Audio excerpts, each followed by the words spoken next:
하나님을 더 깊이 알아갈 수 있는 은혜의 시간 될 수 있도록 주님이 붙들어 주시옵소서. 하나님, 고단한 가운데서도 하나님 앞에 나와 아버지 주님께 기도하는 주의 백성들을 주님 기억하여 주시고, 그들의 삶 가운데, 우리 성도님들의 삶 가운데, 또 우리 구독자님 삶 가운데 하나님이 임마누엘로 역사하여 주시옵소서. 예수님 이름으로 간절히 기도드렸습니다. 아멘. 우리 찬양 한잔하고 하나님 말씀 나누도록 하겠습니다.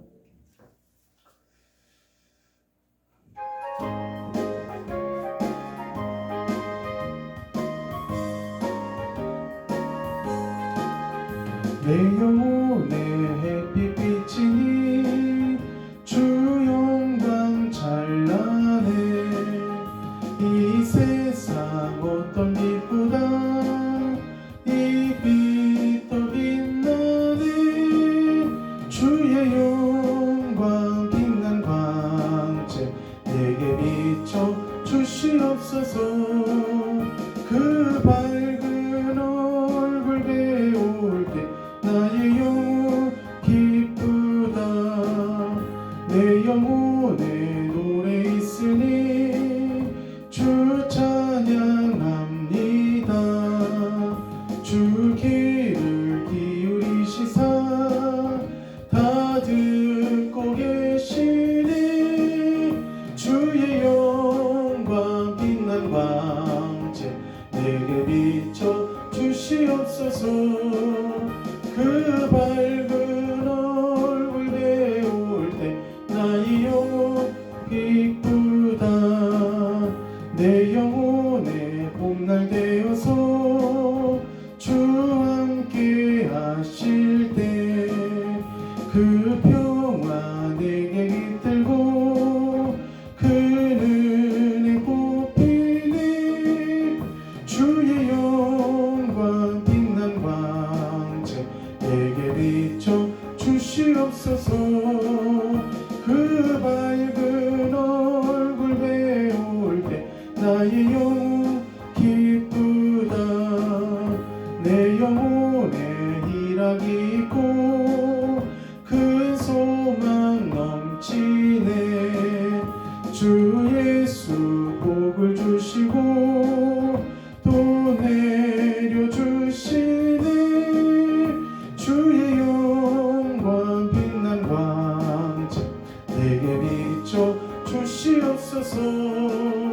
그 밝은 얼굴 배울 때 나의 영혼 기쁘다.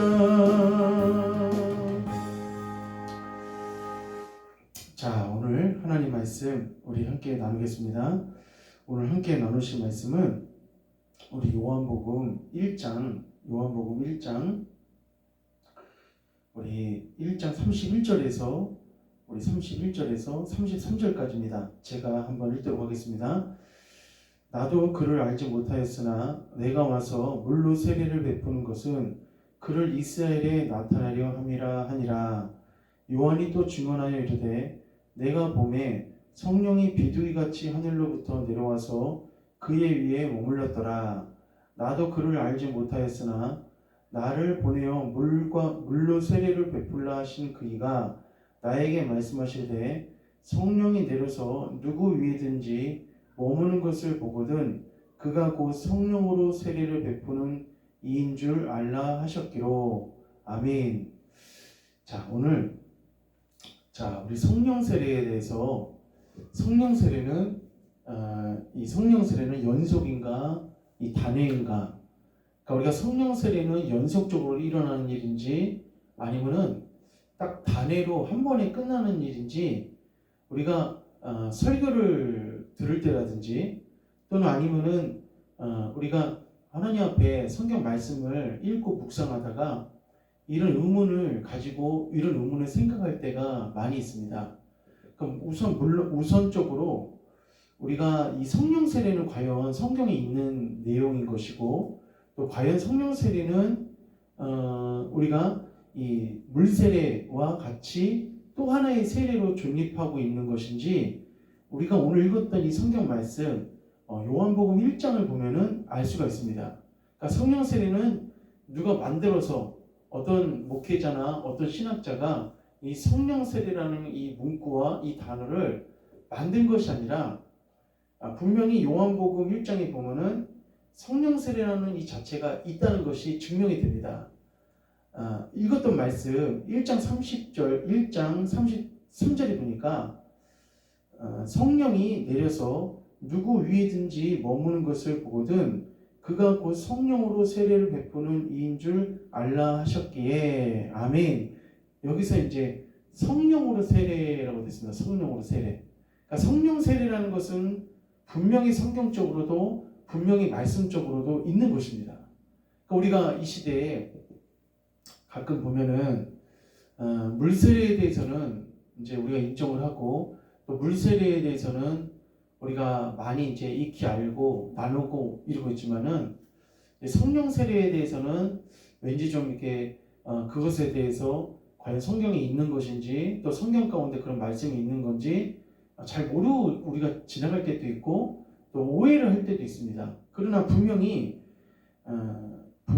이 성령 세례에 대해서는 요한복음 1장에만 등장하는 것이 아니라 다른 복음서에서 보면은 이 성령 세례에 대해서 계속적으로 말씀하고 있다는 것입니다. 그러면은 우리가 과연 이 성령 세례는 연속적으로 일어나는 일인가 아니면은 이 성령 세례는 단회적으로 끝나는 일인가 우리가 또 이것을 설교를 듣다가 또 말씀을 묵상하다 보면은 이것에 대해서 의아할 때가 있습니다. 어떤 분은 이 성령 세례가 연속적으로 일어나는 일이라고 말하는 분들이 있으시고 또 어떤 분들은 이 성령 세례가 단회적으로 딱 끝난다. 그러니까 언제 단회적으로 끝나는 일이냐면은 2000년 전에 오순절날 마가다라방의 그 성령의 역사는 그때 한 번으로 끝나는 일이지 계속적으로 지속되는 일은 아니다 라고 하면서 연속과 단회가 이렇게 서로 상충되면서 일어나고 있는 이야기하고 있는 부분들을 우리가 많이 알 수가 있습니다. 그러면은 성경에서는 과연 이 성령 세례가 연속적으로 일어나는 것인지 단회적으로 일어나는 것인지를 제가 오늘 우리 성도님들과 한번 말씀을 나누기로 합니다. 우리가 중요한 것은 전제 조건이 있습니다. 그것은 무엇이냐면은 가장 우리의 신앙생활의 기준이 되고 중심이 되는 것은 성경입니다. 이 성경 말씀이 우리 신앙이고 우리 중심이 된다는 거예요. 그러니까 어떤 신학자나 어떤 목회자나 어떤 성경 주석가가 어떤 그런 얘기를 했다 할지라도 성경에서 말하고 있는 이 성경에서 말씀하시고 성경에서 우리에게 알기를 원하고 깨닫기를 원하는 그런 말씀으로 우리에게 이 성경 말씀이 기록되어져 있는 말씀이라면은 우리는 이 말씀에 대해서 어떤 왈가불가하면 안 되고 분명히 성경에 나와 있는 이 말씀을 우리가 믿고 따라가야 됩니다. 그러니까 절대적으로 우리가 전제해야 될 것은 성령 세례 자체가 성경에 분명히 기록이 되어 있고 이제는 문제는 뭐냐면은 이 성령 세례가 여기 이제 이 성령 세례가 연속인가 연속적으로 일어나는 일인지 아니면은 단회적인 사건 딱 한 번 2000년 전에 이 땅에 오순절날 성령의 그 역사가 딱 단회적으로 한 번 일어난 사건인지 이것에 대해서 성경은 무엇을 말하고 있는지 우리가 말씀을 한번 나누기로 합니다. 우리가 성경에 보면은 중생이라고 있습니다. 중생. 다른 말로 하면 이제 거듭남이라고 하거든요. 그러니까 거듭남이라는 것은 이 중생이라는 것은 내가 예수를 믿을 때, 그러니까 예수를 믿을 때 예수를 내가 시인하고 예수님을 내가 믿으면서 살기 원합니다 라고 하면서 그냥 장난식으로 하는 것이 아니라 진실한 마음으로 내가 예수님을 믿고 따르기로 예수님을 믿는 그리스도인의 삶을 내가 살아가기로 작정합니다. 또 그렇게 시인합니다. 또 그런 삶을 살기 원합니다. 내가 고백을 하면서 정말 그분을 믿기로 작정하고 그분을 믿기로 내가 결단하는 그 순간은 어떤 내 힘이나 내 의지로 되는 것도 내 힘이나 의지로 되는 것이라고 생각할 수 있지만은 그 가운데 어떤 분이 도와주시는 거냐면은 성령께서 도와주시는 겁니다. 그러니까 우리가 새로운 생명, 새 생명, 예수 안에서 새로운 생명을 얻은 것을 무슨 체험이라고 하냐면은 거듭남의 체험이라고 합니다. 거듭남의 체험. 그런데 이 거듭남의 체험과 성령 세례는 같을까요? 틀릴까요? 예, 이 거듭남의 체험과 성령 세례는 성경에서는 같다고 얘기하지 않습니다. 그러니까 거듭남의 체험과 이 성령 세례는 엄격히 이것은 다른 체험입니다. 다른 체험이에요.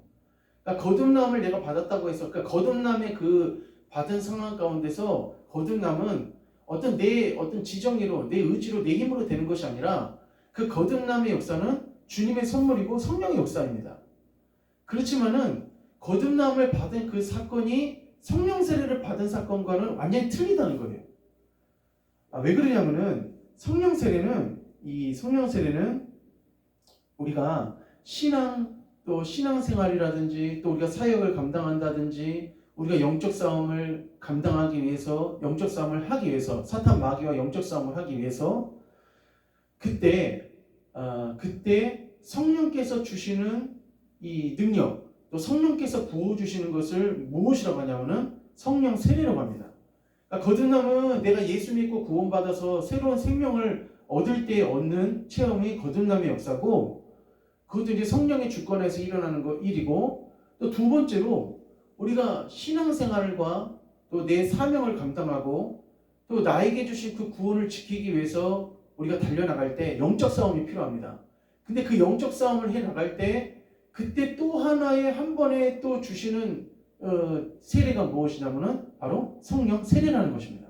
근데 많은 사람들이 이 성령 세례가 있다는 것도 잘 모르고, 왜냐하면 이제 왜 모르는지 제가 이따가 말씀을 드리겠지만은 성령 세례에 대해서, 이것에 대해서 모르는 분들도 참 많이 있으시고, 또 성령 세례의 중요성에 대해서 잘 알지 못하는 분도 참 많이 있습니다. 그리고 더 중요한 것은 성령 세례가 이 연속인가 단회인가, 이것에 대해서 많은 사람들이 어떻게 생각을 하고 있냐면은 이 단회라고 생각했습니다. 단회라고 생각하고 있습니다. 그러니까 우리 한국교회 성도와 목회자들이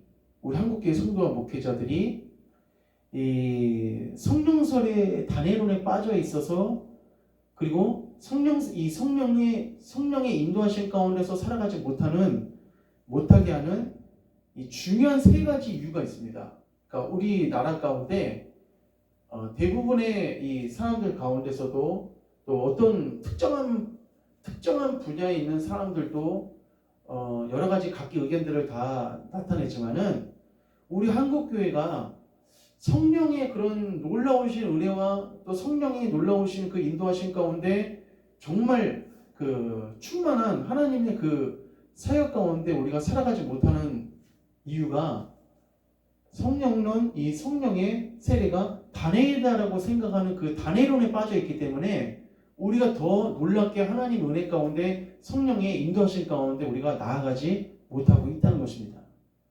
그러니까 성경은 그러면은 연속인가 단회인가? 성경은 절대로 단회로 얘기하지 않습니다.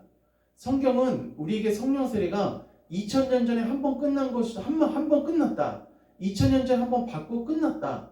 그것을 얘기하지 않고 성경 말씀 66권은 이 성령 세례는 단회가 아니라, 이 성경 말씀은 단회가 아니고, 이것은 단회가 아니고, 이 단회가 아니고, 성령 세례는 지금도 2000년 전부터 지금 오늘 이 시간까지 계속 성령의 세례는 지금도 부어진다. 성경에서는 지금도 계속적으로 역사해 주신다. 이것이 성경이 말하고 있는 연속입니다. 성령 세례는 연속적으로 지금도 부어지고 있다라고 성경이 지금 말씀해주고 계신다는 겁니다. 자, 그러면은 우리 한국교회 성도와 목회자들이 이 성령 세례 단원에 빠져 있어서 성령을 중요하게 생각하지 못하는 세 가지 이유가 있습니다. 세 가지 이유. 자, 첫 번째는 뭐냐면은, 이 성령 세례 단원에는 빠져 있어서 이 성령 세례를 중요하게 생각하지 않아요. 중요하게 생각하지 않고,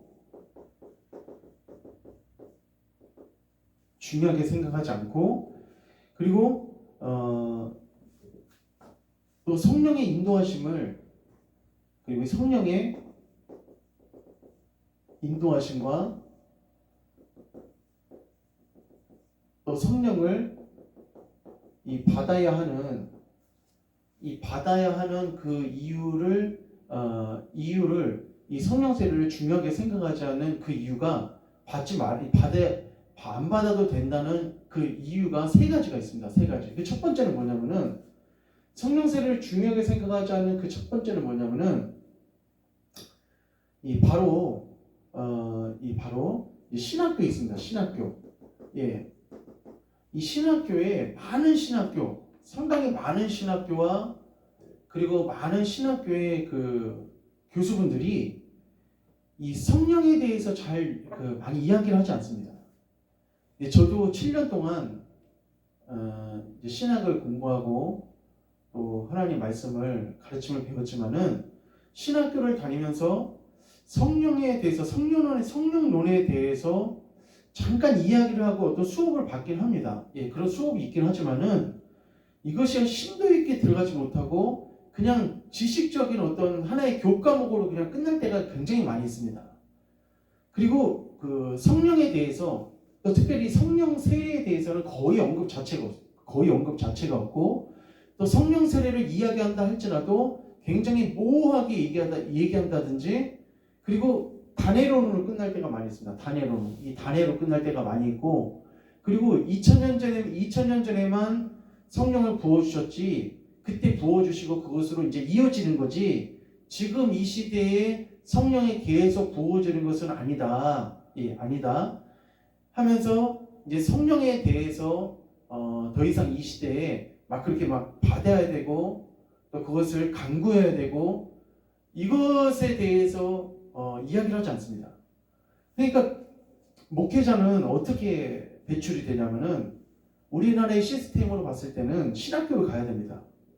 신학교로 가서 일정한 기간 동안 목사가 되는 그런 과정을 밟고 또 그 단계를 밟아야지만이 정식으로 우리가 목회자가 되고 배출이 되는 과정을 통과할 수가 있습니다.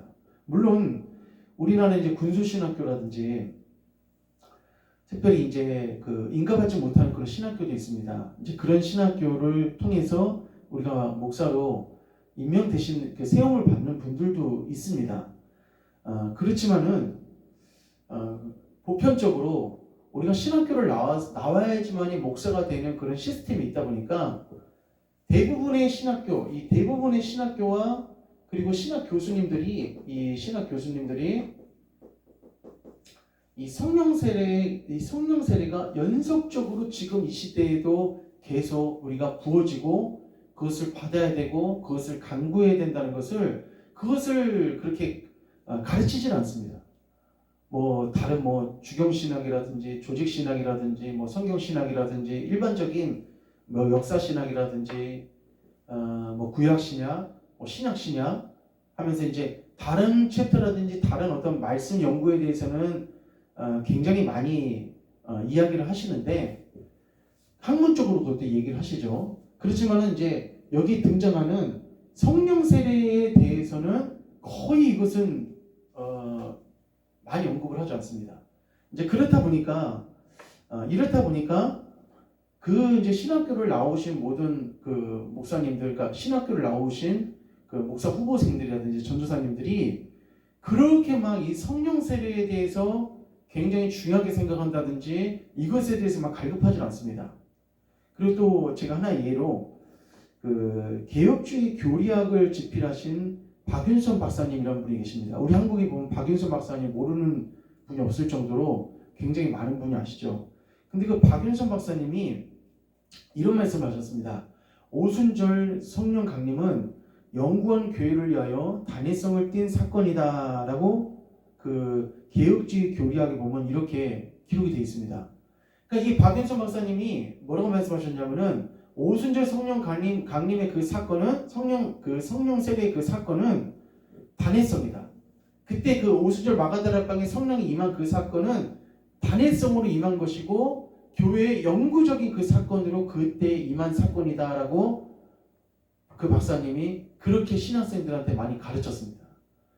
그러니 그 신학을 배우신 많은 성도들, 많은 이 목회자 후보생이라든지 신학생들이 그 가르침을 받았기 때문에 교회 현장이라든지 이런 목회 현장에 나와서도 이미 성령은 나도 구원 받을 때 받았다 이렇게 생각을 하는 거예요. 근데 제가 아까도 말씀을 분명히 드렸지만은 거듭남과 성령의 세례는 이건 별개입니다. 이게 하나에 묶여져 있는 게 아니라 거듭남의 역사와 성령 세례의 역사는 이것은 이제 별개로 나눠져 있다는 거예요. 이제 왜 별개로 나눠져 있는지 이제 제가 이따가 말씀을 통해서 이제 가르쳐 드리겠지만은 2000년 전에 그 성령 강림의 역사를 통하여서 그 이후부터 이제 모든 교회 가운데 모든 성도들 가운데 성령이 내주하시고 성령 세례가 모든 성도들에게 임하였다 이렇게 우리가 가르침을 받으니까 굳이 우리가 실제 현장 가운데서 굳이 막 그 성령에 대해서 갈급해하든지 성령 세례를 받아야겠다든지 이것 자체가 이게 되지 않다 보니까 그 이제 목회자의 가르침을 받는 많은 성도들 역시 마찬가지로 굳이 막 내가 성령 세례를 받아야 된다든지 성령을 내가 받기 위해서 내가 기도해야 된다든지 이런 것들이 불필요하게 된다는 것이죠. 근데 깜짝 놀라는 것은 우리가 처음 지식 있잖아요. 우리가 배운 처음 지식이 그 다음에 나에게 새롭게 오는 지식들을 다 먹어버립니다. 그러니까 고정관념이죠. 고정관념. 내가 처음에 배웠던 그 고정관념, 그 관념이 뒤에 오는 그런 지식까지 전부 다 먹어버리는 거예요. 그 박윤선 박사님은 그 개혁주의 교리학을 그렇게 이제 처음에는 책을 만드시고 후학들에게 그런 가르침을 가르치셨지만은 뒤에 수정 중보판이 나왔습니다. 예, 수정 중보판이 나왔는데 그 수정 중보판에는 또 이렇게 기록이 돼 있어요. 어떻게 기록이 돼 있냐면은 다시 그 오순절 성령 강림이 단회성을 지녔다고 할 수 없다라고 다시 수정하고 바꿨습니다. 그러니까 지금 이게 박연수 박사님도 이제 하나님 나라 가기 전에 자기가 그렇게 그 신학생들한테 가르쳤고 또 그렇게 여러 가지 가르침을 주셨지만은 자기가 하나님께 기도하시고 말씀을 연구하고 또 자기가 깨달은 바가 앞전에 있잖아요. 앞전에 그 단회성, 그러니까 성령 세례는 단회다. 이 단회라는 것을 많은 사람들한테 가르쳤죠. 근데 훗날 다시 수정 중보판을 만들었는데 성령 세례의 강림 그 사건은 단회성이라고 말할 수 없다. 이런 식으로 다시 얘기를 하신 거예요. 그러니 이게 앞전에 많은 사람들이 이 말씀을 가르침을 받고 다시 이 책이 나왔지만은 이 책을 읽지 않는 이상은 그리고 또 그 말씀을 들었기 때문에 다시 그것을 바꾼다는 것은 쉽지가 않은 겁니다. 자, 그러므로 우리 여기 있는 우리 귀한 성도님들 우리가 이 성령 세례는 있잖아요. 성령 세례는 절대로 이것은 단회가 아닙니다. 이건 단회가 아니에요. 우리가 2000년 전에 오순절날 마가다락방에서 이 120문도가 성령의 세례를 받았습니다. 120문도가 놀라운 역사가 일어났죠.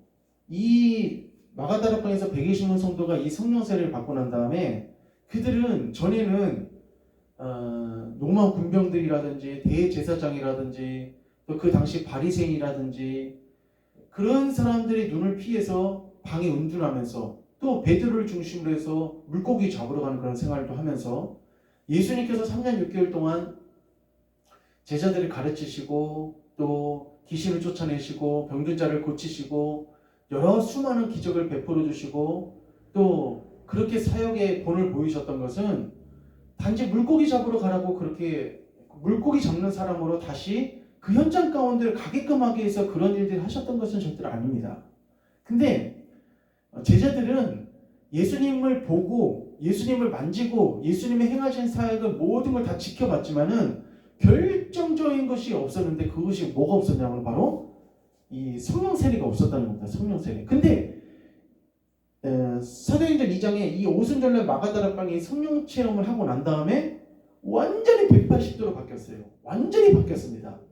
더 이상은 숨는 사람이 아니었고 더 이상은 이런 그 은둔하는 그런 사람이 아니었었고 마가다락방에서 성령의 세례를 받고 난 다음에 120문도가 성령 세례를 받고 난 다음에 그들은 정말 이 10년 가운데서 폭발적으로 하나님의 말씀을 증거하는 증거자로서, 복음 전도자로서, 그리고 하나님을 정말 목숨 걸고 전하는 그런 목회자로, 사도로서 귀하게 쓰임을 받았다는 것입니다. 그러므로 오늘 이 시대에 우리가 신학교, 너무 많은 신학교, 웨스트민스 신학교, 우리 미국에 있는 웨스트민스 신학교도 마찬가지고, 외국에 있는 신학교도 마찬가지고, 우리나라에 있는 신학교도 마찬가지, 신학대학도 마찬가지고, 굉장히 많은 그 신학대학이나 신학교에서 많은 또 신학 교수님들이 성령 세례에 대해서 이 성령 세례에 대해서 중요하게 생각하지 않고 성령 세례는 단회로 끝났다, 이렇게 가르침을 받으니까, 물론 그 중에서는 성령 세례는 지금도 지속이 된다라고 하면서 이 차영배 교수님 같은 분은 또 그렇게 얘기를 하신 분도 있으세요. 그러나 전체적으로 만연하게 깔려있는 것이 뭐냐면은 성령 세례는 2000년째 한 번이다, 이렇게 얘기를 합니다. 그러나 절대 그렇지 않습니다. 성령 세례는 지금도 연속적으로 일어납니다. 지금도 우리가 정말 그 성령님을 사모하고 우리 주님 앞에 정말 그 성령 세례를 받기 원하는 그런 간절한 마음으로 우리가 나간다면은 성령님께서는 지금 이 시간에도 우리에게 성령을 부어주신다는 것입니다. 자, 그리고 한국교회의 성도들이, 이 성도와 목회자들이 이 성령 세례 단원에 빠져 있어서 성령을 중요하게 생각하지 못하는 두 번째 이유는 뭐냐면은 본인들이 성령 세례를 받지 않았기 때문에, 이 본인들이 성령 세례를 받지 않았기 때문에 그 성령 세례에 대한 그 중요성을 잘 알지 못하고, 또 이미 2000년 전에 그 성령 세례, 이 성령의 역사는 성령의 세례는 한 번으로 끝났기 때문에 지금 이 시대는 구하지 않아도 된다라고 성도들에게도 그렇게 가르치니까, 또 성도님들도 굳이 그렇게 막 성령 세례에 대해서 갈급해하지 않고 또 그것을 원하고 있지 않는다는 것입니다. 그런데 사탄은 있잖아요. 마귀는 우리가 이 시대에 성경 공부도 하고 기도회도 하고 전도도 하고 이런 건 얼마든지 하라고 합니다. 근데 뭐를 하지 못하게 하냐면은, 뭐는 관심을 갖지 못하게 하냐면은, 성령 세례는 절대 이 성령 세례는 절대로 이것에 눈을 뜨지 못하게 합니다. 관심 갖지 못하게 하는 거예요. 왜냐면은 성령 세례를 받잖아요. 성령 세례를 받게 되면은 우리가 이 종이를 있잖아요. 중요한 종이를 그냥 들고 다니지 않고 오랜 시간 그것을 보관한다든지, 또 그것을 오랜 시간 동안 게시를 할 때는 어떤 유리 뒤쪽에다가 잘 꼽아 놓는다든지, 아니면 코팅을 합니다. 코팅을 하면은 어떤 물이 묻는다든지 습기가 있다 할지라도 전혀 그것에 대해서 반응을 하지 않습니다. 전혀 그것에 대해서 그 종이가 상하지 않아요. 마찬가지로 우리가 성령 세례는 뭐냐면 하나님의 능력이 코팅되는 겁니다. 구원받은 성도 있잖아요. 이 구원받은 성도, 아까 제가 말씀드렸지만 거듭남. 이 거듭남 받은 성도는 뭐냐면은 거의 아이입니다. 아이. 우리가 교회 와서 내가 거듭난 성도입니다 하면은 뭔가 대단한 것 같지만은 그렇지 않습니다. 우리나라의 그 특징상 보면은 1년 정도 신앙생활하는 성도나 20년 정도 신앙생활하는 성도나 그 크게 차이가 나지 않습니다. 그러니까 우리가 지금 이 구원받은 성도 있잖아요. 구원받은 성도, 이제 거듭난 성도는 하나님의 성령의 역사로 이 거듭남 받았는데, 만약에 신학 교수님들이 말씀하시는 논리대로 말하면은 이 구원받은 성도는 이미 성령 세례도 이제 받은 겁니다. 그분들 말씀에 의하면은 2000년 전에 그 한 번을 단회로 끝난 거니까 이미 성령 세례를 받은 거라고 얘기할 수 있으니까, 그러면은 성령 세례 받은 구원받은 성도임에도 불구하고 얼마나 신앙생활 가운데 넘어지고 쓰러지고 또 실족하고 다시 세상으로 나가고 이런 일들이 얼마나 많이 일어나는지 모릅니다. 그러니까 지금 이거는 구원받은 이 거듭난 성도가 플러스 성령 세례를 받은 것은 절대로 아니라는 거예요. 이건 같이 이게 되는 것은 아니라는 거예요. 그러니까 이 구원받은 성도는 연약하고 부족하고 수많은 양육이 필요한 상태에 있는 사람이 바로 이 구원받은 성도예요. 근데 이 구원받은 성도가 우리가 옆에는 목회자도 그렇고 성도도 그렇고 목자가 도와줄 수도 있고 같이 기도해 줄 수도 있지만은, 그런데 이 사람에게 이 성령 세례가 부음바가 되면은 이 구원받은 성도가 그 성령께서 주시는 그 능력을 가지고 아주 획기적이고 아주 그 성령께서 이 성령 세례를 받은 그 성도의 심령 가운데 성령께서 내주하시고 충만하게 역사하심으로써 그 전에 흔들리고 그 전에 연약하고 그 전에 넘어졌던 그런 모든 순간순간의 그 유혹들을 이길 수 있는 엄청난 그 힘을, 원동력을 받을 수가 있다는 겁니다.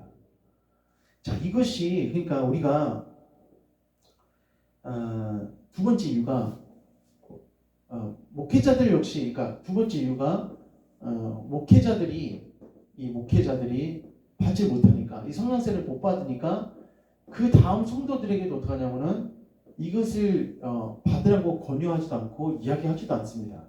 그리고 이제 세 번째는 뭐냐면은 세 번째, 한국교회 성도들과 목회자들이 성령세례 단회론에 빠져 있는, 성령을 중요하게 생각하지 못하는 세 가지 이유, 마지막 이유는 무엇이냐면은 바로 이 성령세례는 절대 쉽게 오지 않습니다. 우리가 이 성령세례 있잖아요. 성령은 거룩한 영이시고 성령은 정확합니다. 그러니까 이 성령세례는 우리가 막 쉽게 생각을 하니까 그냥 우리가 어떤 부흥회라든지 어떤 찬양 집회라든지 또는 예배 끝나고 우리가 기도의 시간에 막 우리가 그냥 기도하다가 내가 딱 받는 것이 성령 세례가 아니라, 성령 세례 자체가 이게 쉽게 오는 것이 아니고 쉽게 임하는 것이 아닙니다. 이게 이 성령 세례가 내가 성령 세례를 받으려면은 준비가 필요합니다. 준비가 필요해요. 왜냐하면은 우리가 사도행전 그 2장에 보면은 오순절날 마가다락방에서 120문도가 열심히 기도했습니다. 간절하게 기도했습니다. 그런데 사실은 몇 명이 그 자리에서 같이 기도했냐면, 승천하신 것을, 주님의 승천을 몇 명이 목격했냐면은 500여의 형제가 목격했다, 이렇게 기록되어 있습니다. 근데 그 500여의 형제에게 너희는 예루살렘을 떠나지 말고 아버지 약속하신 것을 기다리라, 이렇게 말씀을 받고 난 다음에 500여의 형제가 같이 기도를 했어요. 근데 결국 남은 것은 몇 명만 남았냐면은 120문도만 남았습니다. 120명. 이 120명만 결국은 오순절 마가다락방에서 성령을 받은 거예요. 그리고 기간은 며칠이 걸렸냐면은 10일이 걸렸습니다. 10일. 예, 10일이 걸렸어요. 그러면은 이 당시에 이 제자들은 3년 6개월 동안 예수님 따라다닌 제자들입니다. 예수님을 따라다닌 제자들도 며칠이 걸렸냐면 10일이 걸린 거거든요. 그럼 이 시대에 무조건 다 10일이 걸리냐? 그것은 아니에요. 예. 제 말은 이 시대에 다 10일이 걸리냐? 그것은 아니에요. 그것은 아닌데, 제가 말씀드리고 싶은 것은 뭐냐면은 준비가 필요해야 됩니다. 준비가. 그냥 내가 예배 시간에 와갖고 기도해야 할 때, 찬양할 때, 부흥회가 있을 때 그냥 내가 간단하게 주여 몇 번 부르고 그게 받을 수 있는 성격은 절대로 아니라는 거예요. 그러다 보니까 성령 세례를 준비된 심령, 사모하는 심령, 깨어진 심령에 주님께서 주시는 거거든요. 성령이 부어주시는 거거든요. 저는 이제 중학교 2학년 때 성령을 받았는데, 저는 몇 시간에 받았냐면 3시간 만에 받았습니다. 3시간 만에. 그러니까 이런 우리 세상을 살아가는 이 사람들이 예수 안에 돌아와서 신앙생활을 하더라도 아주 어린아이가 아니면은, 또 이런 초등학생들이 아니라면은, 또 중학생이라든지 세상에 때가 많이 묻으면 많이 묻을수록 회개를 많이 해야 됩니다. 예. 사람마다 다 이게 틀려요. 그러니까 분명한 것은 뭐냐면은 준비를 해야 됩니다. 그러니까 성령 세례 자체가 쉽게 오는 것이 아니다 보니까 그냥 내가 예배나 드리고 말씀이나 읽고 목사님이 하라는 대로 하자, 이런 식으로 하다 보니까 결국 성령 세례를 받지도 못하고, 그리고 관심을 갖거나 중요하게 생각하지도 않는다는 겁니다. 그러니까 종합적으로 이게 참 우리나라가 종합적으로 성령 세례를 중요하게 생각하지 않는 이유와 또 받지 못하는 이유가, 목회자를 배출하는 이 신학교와 신학 교수들 자체가 성령 세례에 대해서 중요하게 생각하지 않고 또 그런 가르침을 주지 않기 때문에 지금 우리가 성령 세례를 받지 못하는 이유도 있고 또 관심을 갖지 못하는 이유도 있고 또 그리고 목회자들 역시 성령 세례를 받지 못한 상태에서 이 성도님들을 이끌다 보니까 성도님들 가운데서 방언을 한다든지 또 성도님들 가운데서 막 은사가 있는 그런 성도가 있다든지 그러면은 그것에 대해서 절제하게끔 하고 그것에 대해서 못하게 한다든지 그것을 좋지 않게 생각하는 그런 분들도 있습니다. 제가 부교육자로 있을 때 이제 교회를 갔는데 합동측에 있는 교회인데 그 교회에 이제 갔는데 사모님이 계셨습니다. 담임 목사님 사모님이. 근데 그분이 그 청주의 청주 은성교회인가 이제 그 교회에 다니셨던 분 같더라고요. 이야기를 하다 보니까. 근데 그 교회가 가니까 이런 성령 세례라든지 뭐 방언이라든지 뭐 성령에 대해서 막 그렇게 중심에 되어 있는 교회는 아닙니다. 그냥 보편적인 교회거든요. 근데 그분이 그 사모님이 청년 때 받으신 건지 학생 때 받으신 건지 모르겠는데 성령의 불이 임했는데 그 교회에서는 그런 시스템이 안 돼 있는 거예요. 막 뜨겁게 성령님을 통하여서 막 기도하는 그런 시스템이 안 돼 있는 겁니다. 그러다 보니까 자기가 방언을 받았는데 그 교회가 제가 가니까 혼자서 방언을 기도하고 계시고 막 그렇게 굉장히 자기가 하나님께 은혜 받고 방언 받고 성령 세례 받은 것을 이게 발산이 안 되니까 굉장히 힘들어하시는 것을 봤습니다. 그러니까 우리가 이 목회자가 이 성령 세례에 대해서 눈을 떠야지만이 성도들 역시 마찬가지로 눈을 뜨고 간절하게 사모하면서 달려나갈 수 있는데 그게 지금 안 돼 있는 것이고 그리고 또 너무 쉽게 생각한다는 거예요. 성령 세례를 너무 쉽게 생각한다는 겁니다. 철저하게 회개해야 됩니다. 그리고 철저하게 사모해야 됩니다. 그리고 철저하게 그 성령 세례를 받기 위해서 내가 내 자신을 철저하게 하나님 앞에 깨트림을 받아야 됩니다. 이렇게 할 때 성령의 역사가 나타난다는 겁니다. 그러니까 결론적으로 성령 세례는 있잖아요. 단회가 아닙니다. 성경이 말하고 있는 이 성령 세례는 절대 단회가 아니에요. 무엇이냐면 연속입니다. 연속. 그러면 그거는 목사님 이론이지 않느냐 이렇게 생각할 수 있는데 절대 그렇지 않습니다. 제가 오늘 그 말씀도 아까 읽었지만은 성경적인 근거가 있어요. 사도행전 1장 5절에 보니까 이렇게 말씀하고 있습니다. 사도행전 1장 5절에 제가 한번 읽겠습니다. 사도행전 1장 5절에 보니까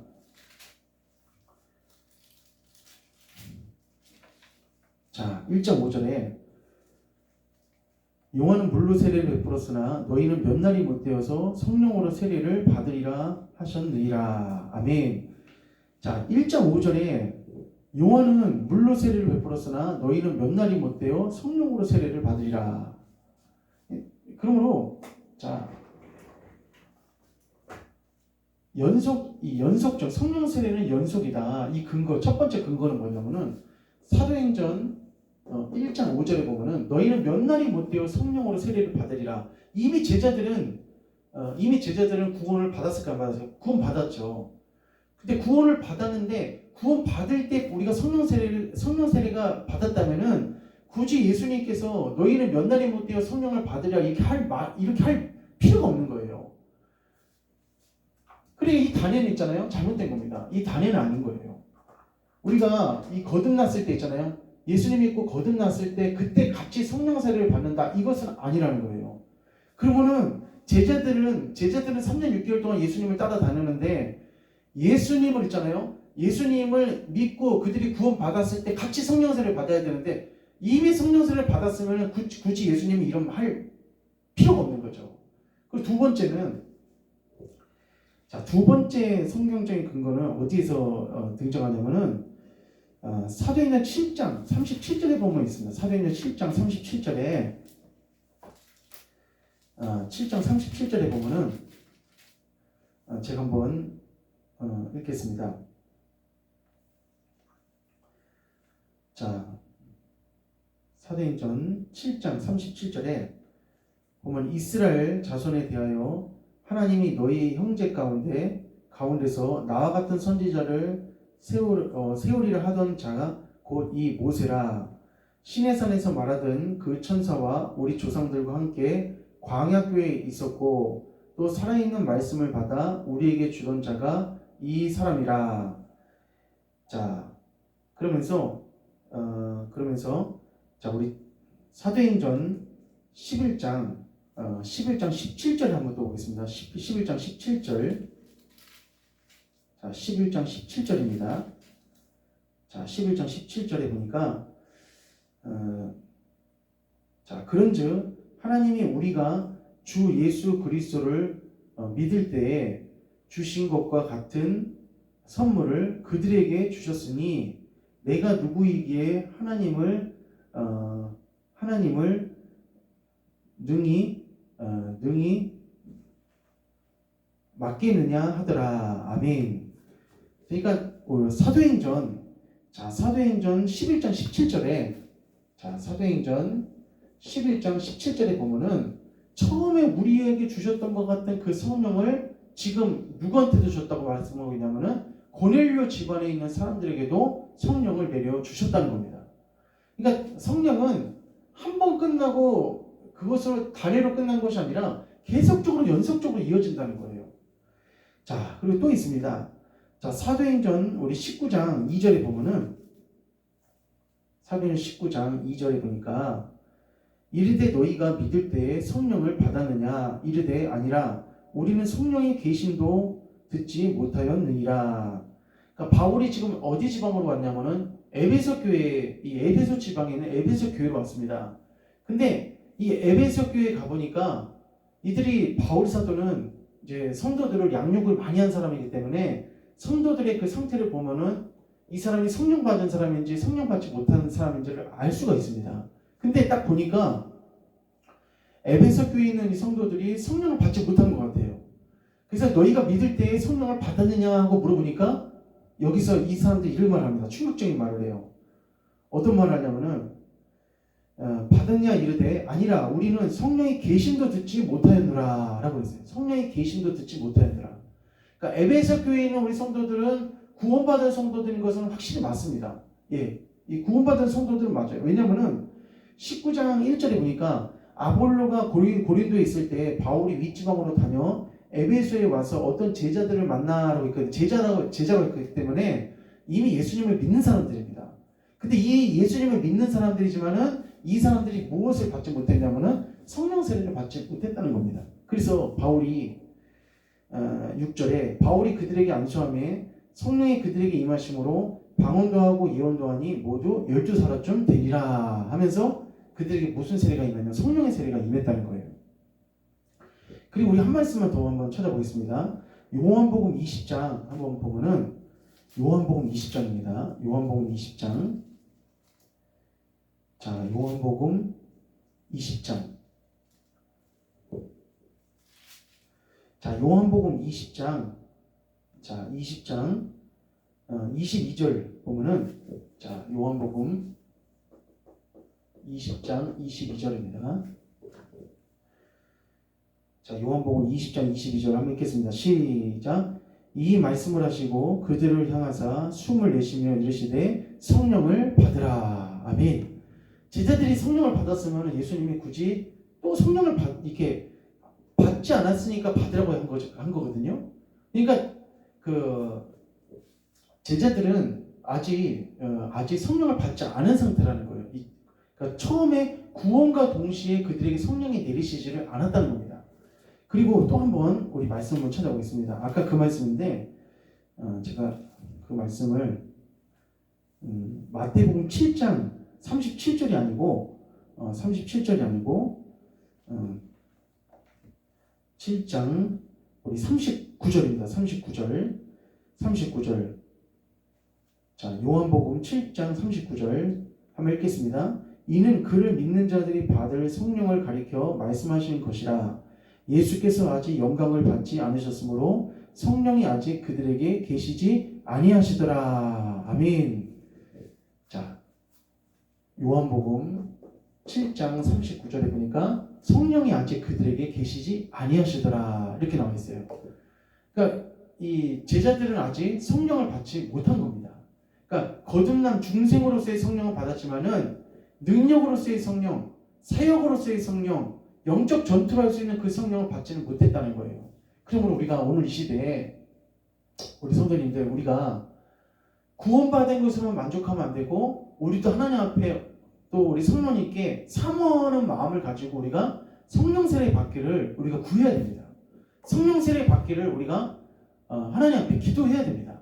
그리고 이 성령 세례는 딱 한 번 단회로만 끝나는 것이 아니라 2000년 전에 있었던 이 단회로만 딱 끝나는 것이 아니라 계속적으로 연속적으로 일어난다는 거예요. 연속적으로.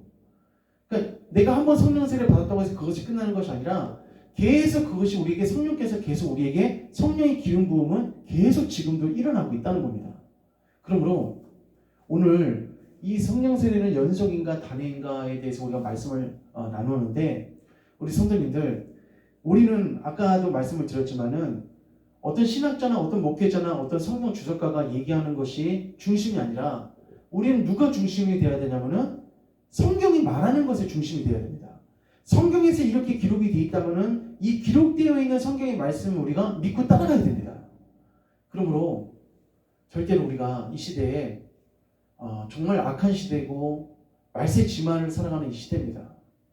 근데 이 시대 가운데 우리가 내가 구원받은 신앙 그리고 내가 어떤 신앙의 연륜으로만 내가 신앙생활을 한다는 것은 그거는 아주 그냥 굉장히 우리가 위험한 신앙이고 그러니까 위험한 신앙기보다는 우리가 굉장히 그것은 하나님께서 나에게 주시고자 하시는 그 전신갑주를 입고 신앙생활을 해야 되는데 모든 무기들을 다 내려놓고 신앙생활하는 거하고 똑같아요. 모든 무기들을 어떻게 해요? 다 내려놓습니다. 왜냐하면 성령을 받아야지만이 하나님께서 나에게 무엇을 주시냐면은 전신갑주를 입혀주십니다. 그러므로 우리 말씀 한번 또 보면은 자, 이 말씀 한번 더 한번 찾아보겠습니다. 에베소서 말씀, 에베소서 6장 한번 가보겠습니다. 에베소서 6장에 보면은 자, 에베소서 6장에 자, 6장 10절에 보니까 제가 한번 읽겠습니다. 끝으로 너희가 주 안에서와 그 힘의 능력으로 강건해지고 마귀의 관계를 능히 대적하기 위하여 하나님의 전신갑주를 입으라. 우리의 씨름은 혈과 육을 상대하는 것이 아니요 통치자들과 권세들과 이 어둠의 세상 주관자들과 하늘에 있는 악의 영들을 상대함이라. 아멘. 그러니까 우리가 이 구원받은 성도, 이 구원받은 거듭난 성도의 이 자체로만 이 땅에 있으면은 절대 악의 영들을 상대할 수가 없습니다. 영은 무엇으로 이기습니까? 영은 영으로 이길 수 있습니다. 영은 영으로 싸울 수 있는 것이지 영을 육으로 절대 이길 수가 없어요. 그러면 내가 그냥 단지 구원받고 교회 잘 다니고 내가 교회에서 이 가르침을 받고 예배 드리고 이것으로만 하면 된다. 절대 그것은 하나님이 원하시는 것이 아닙니다. 우리 주님께서는 우리 인생 가운데 우리 신앙생활 가운데 사도행전 2장의 역사가 반드시 거치기를 원하세요. 사도행전 2장의 역사가 반드시 일어나기를 원합니다. 그래야지만이 그 성령님께서 나에게 무엇을 주시냐면은 기름을 부어주시고 능력을 부어주시고 악한 영들을 싸워서 상대할 수 있는 권세를 주시고 은혜를 주신다는 거예요. 그러므로 에베소서 6장 13절에 그러므로 하나님의 전신갑주를 취하라. 이는 악한 날에 너희가 능히 대적하고 모든 일을 행한 후에 서기 위함이라. 아멘. 우리가 무엇을 입어야 되냐? 하나님의 전신갑주를 입어야 된다는 겁니다. 근데 하나님의 전신갑주는 이 구원받은 성도, 이 갓 태어난 성도에게 절대 오지 않아요. 우리가 뭐가 있어야 되냐면은 바로 성령의 세례가 있어야 됩니다. 성령의 세례는 이 영적 세계를 들어가는 첫 번째 관문입니다.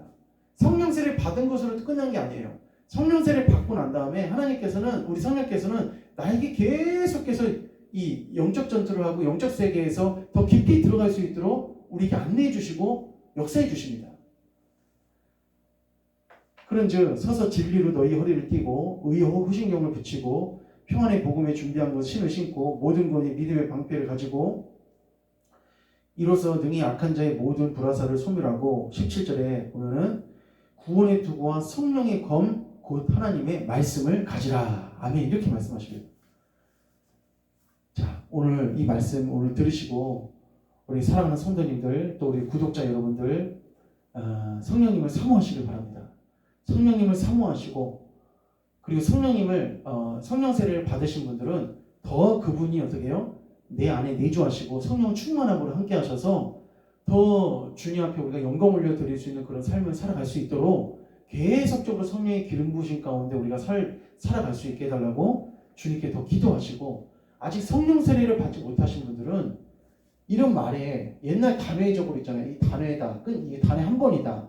내가 구원받았을 때 성령 세례 임했다. 절대 이런 말에, 이 말에 그냥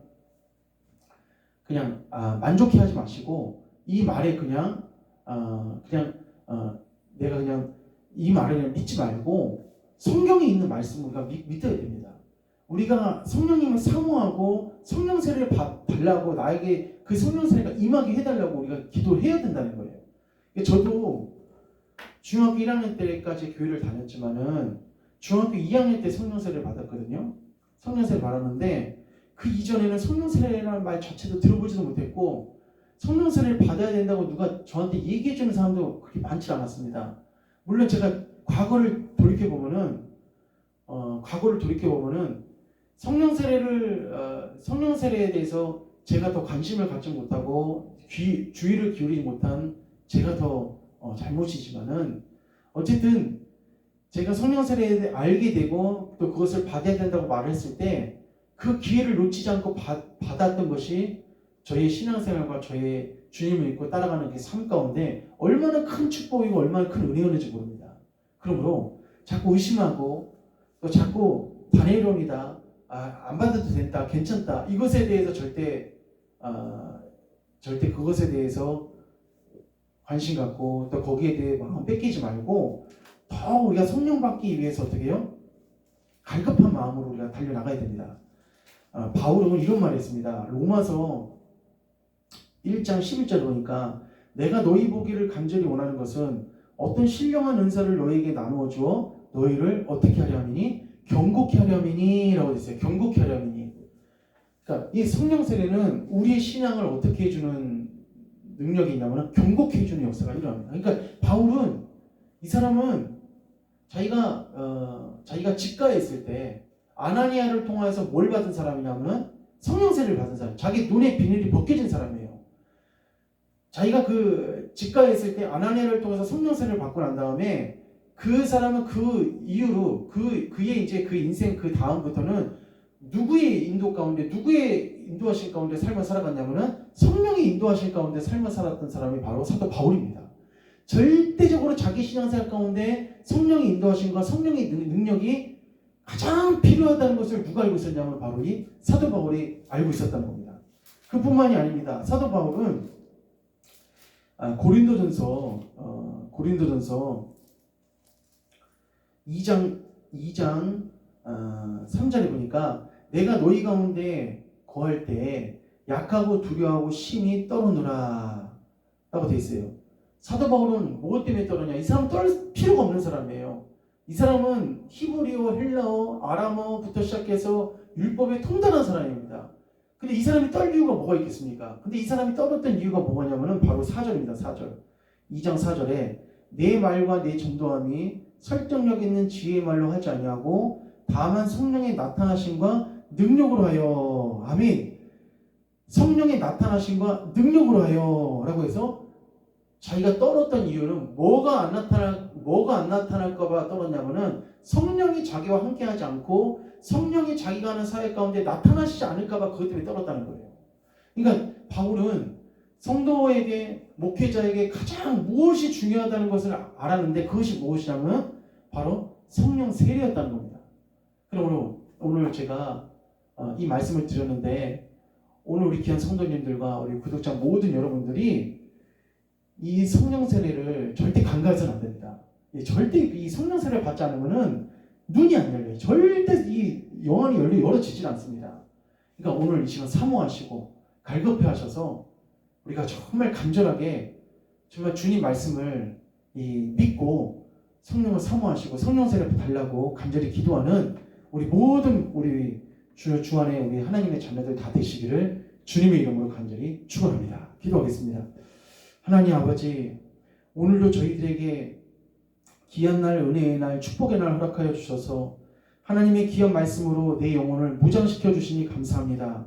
하나님, 성령 세례가 지금 이 시대에도 연속적으로 일어나고 있다는 것을 오늘 말씀을 통해서 깨달았사오니 우리가 성령 하나님을 환영하고 모셔드리고 그분을 바랄 수 있고 사모할 수 있는 우리 모든 성도님들 다 될 수 있도록 주님 축복하여 주시옵소서.